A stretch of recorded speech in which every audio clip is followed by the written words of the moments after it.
થરાદ શહેરમાં આજે ભાજપ દ્વારા ઉગ્ર વિરોધ પ્રદર્શન યોજાયું હતું। કોંગ્રેસ અધ્યક્ષ મલ્લિકાર્જુન ખડગેના તાજેતરના નિવેદનને લઈને ભાજપ સંગઠનમાં ભારે રોષ જોવા મળ્યો હતો, જેના પગલે કાર્યકરો રસ્તા પર ઉતરી આવ્યા હતા। થરાદના રેફરલ હોસ્પિટલ 3 રસ્તા ખાતે ભાજપના કાર્યકરોએ મોટી સંખ્યામાં એકત્રિત થઈ વિરોધ નોંધાવ્યો હતો। કોંગ્રેસ માફી માંગે જેવા નારાઓ સાથે સમગ્ર વિસ્તાર ગુંજી ઉઠ્યો હતો। પ્રદર્શન દરમિયાન કાર્યકરોમાં ભારે ઉત્સાહ અને આક્રોશ જોવા મળ્યો હતો। ભાજપના નેતાઓએ કોંગ્રેસ પર આકરા પ્રહાર કરતા જણાવ્યું કે દેશના નેતાઓ દ્વારા અપમાનજનક નિવેદનો સહન કરવામાં નહીં આવે। આ નિવેદનને લઈને સમગ્ર જિલ્લામાં ભાજપ દ્વારા વિરોધનો માહોલ ઊભો થયો છે। આ પ્રસંગે પૂર્વ જિલ્લા ભાજપ પ્રમુખ ગુમાનસિંહ ચૌહાણે મીડિયા સાથે વાતચીત કરતા જણાવ્યું કે કોંગ્રેસના રાષ્ટ્રીય અધ્યક્ષ દ્વારા કરવામાં આવેલ નિવેદન અયોગ્ય અને નિંદનીય છે। અમે તેની કડક નિંદા કરીએ છીએ અને કોંગ્રેસ પાસે જાહેરમાં માફી માંગવાની માગણી કરીએ છીએ।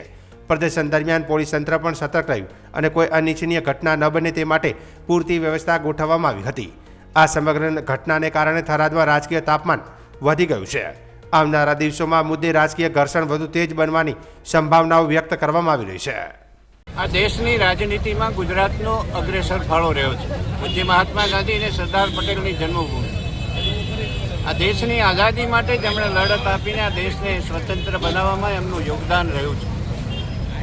આદરણીય નરેન્દ્રભાઈ અને અમિતભાઈ શાહ સાહેબ આ દેશને એટલી ઊંચાઈઓ સુધી પહોંચાડ્યો છે કે દેશ વિદેશમાં ભારતનું સ્થાન એક અગ્ર હરોળમાં રહ્યું છે। ત્યારે આવા સમયની અંદર કોંગ્રેસના રાષ્ટ્રીય અધ્યક્ષ આદરણીય ખડગેજી એ બાકીના કેરળ જેવા રાજ્યોને પોતાના તરફ ખેંચવા માટે, સસ્તી પ્રસિદ્ધિ મેળવવા માટે આવા ઉચ્ચારણો કરીને ગુજરાતની જનતાનું અપમાન કરે એ ક્યારેય સાંખી લેવાનું નથી। ભારતીય જનતા પાર્ટી ગુજરાત પ્રદેશ દ્વારા સમગ્ર રાજ્યની અંદર ધરણા પ્રદર્શનનો કાર્યક્રમ રહ્યો છે। એના ભાગરૂપે વાવ થરાદ જિલ્લામાં અમે સૌ કાર્યકર્તાઓ કોંગ્રેસના રાષ્ટ્રીય અધ્યક્ષશ્રીના નિવેદનને વખોડી કાઢીએ છીએ અને આ પ્રકારના નિવેદનો અત્યારની જે ચૂંટણીઓ આવી રહી છે એના ભાગરૂપે જે કરી રહ્યા છે એને સતત વખોડીને આ ધરણા પ્રદર્શન કરી રહ્યા છે।